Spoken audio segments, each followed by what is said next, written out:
সরষে ইলিশ নামটা শুনলেই যেন মুখে পানি চলে আসে। তো আজকে জবরদস্ত লেভেলের একটা সরষে ইলিশের রেসিপি নিয়ে আসছি। আসসালামু আলাইকুম, ইজি কুক উইথ মিম কিচেনে আপনাদের সবাইকে স্বাগতম। আশা করি সবাই ভালো আছেন। আলহামদুলিল্লাহ আমি বেশ ভালো আছি। সরষে ইলিশ পছন্দ করে না এমন মানুষ হয়তো খুব কমই আছে। আমি তো ভীষণ পছন্দ করি সরষে ইলিশটা, এমনকি আমার বাসার সবাই সরষে ইলিশটা খুব বেশি পছন্দ করে। তো আজকে আমি বানাবো সরিষা ইলিশ।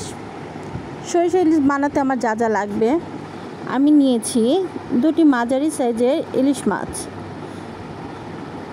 এই দুটোকে আমি ভালো করে কেটে পরিষ্কার করে নিব। তারপর লাগবে সরিষা। এখানে আমি দুই রকমের সরিষা নিয়েছি, এটি লাল সরিষা আর একটি হচ্ছে হলুদ সরিষা। এবার এগুলোকে আমি ভালো করে ব্লেন্ড করে নিব। তোমরা চাইলে পাটায়ও বেটে নিতে পারো। তো আমি ব্লেন্ডারে ব্লেন্ড করে নিয়েছি। এর মধ্যে দিয়ে দিব আমি 4-5টি ছোট সাইজের পেঁয়াজ আর হচ্ছে 4-5টি কাঁচামরিচ।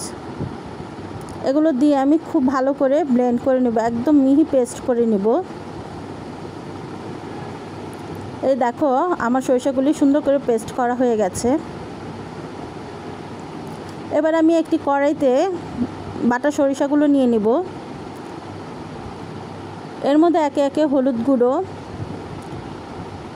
লবণ স্বাদ মতো,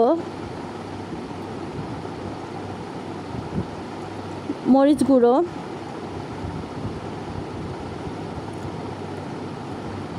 কেটে রাখা কাঁচামরিচ দিয়ে দিব। তারপর নিয়ে নেব সরিষার তেল।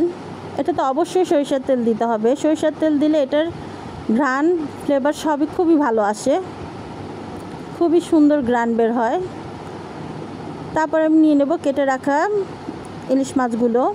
এগুলোকে সুন্দর করে আমি মশলার সাথে মিশিয়ে নেব। খুব ভালো করে মাখতে হবে।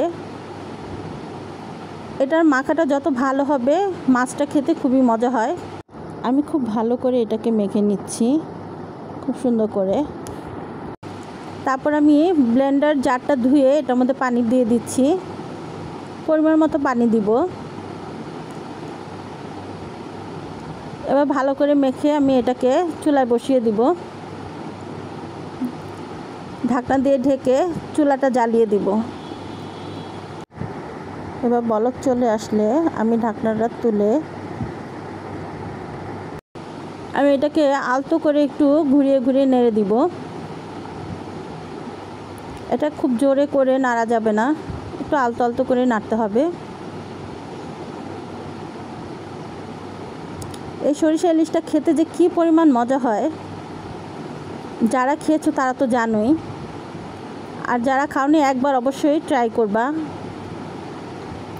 এই যে আমি খুন্তি দিয়ে একটু 4-5টা ভালো করে নাড়িয়ে দিচ্ছি, আলতো হাতে নেড়ে দিচ্ছি যেন মাছগুলো ভেঙে না যায়। খুব সাবধানে নাড়তে হবে।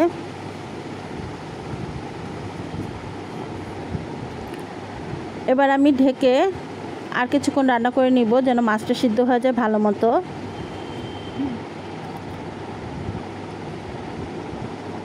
এই যে দেখো আমার মাছগুলো কিন্তু খুব সুন্দর করে সিদ্ধ হয়ে গেছে।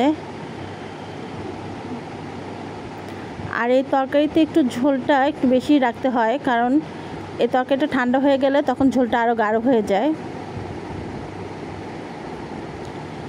এবার আমার রান্নাটা কমপ্লিট হয়ে গেছে। তো আমার রান্নাগুলো যদি তোমাদের ভালো লাগে তাহলে আমার চ্যানেলটিকে সাবস্ক্রাইব করে দিবা, লাইক কমেন্ট শেয়ার করে আমার পাশেই থাকবা। আজকের জন্য এ পর্যন্তই।